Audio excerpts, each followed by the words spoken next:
Alright, so this one is actually a super quick, easy, and very cheap tutorial. So all of the stuff that I'm using can be found at the dollar store, either Dollar Tree, Dollarama, or probably any dollar store around you.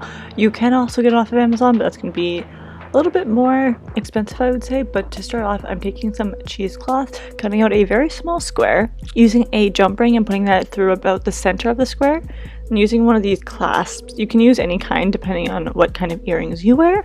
Once you've got that down, I'm coming in with a white mini pom-pom. These ones, again, all from the dollar store. It's not a correct Sara tutorial unless I burn myself at least once. That's kind of an obligation at this point. Putting that in the dead center, opposite to the jump ring that I first put down, which will actually help to keep that jump ring in place as well. And then adding hot glue to the other side and then squishing it together to make it so the little pom-pom doesn't fall out, aka the head. Now you can definitely leave it like this, but I also want to take this felt that I do have in the background, make tiny little ghost eyes. You can use felt for this, but I wanted to make mine 3D, so I took a little bit of felt, rubbed it between my fingers to kind of put it into a ball, added some hot glue onto the little ghosty friend, and then just put it straight onto that hot glue. I actually used 1 dollop of hot glue for 2 eyes just because the eyes were very small.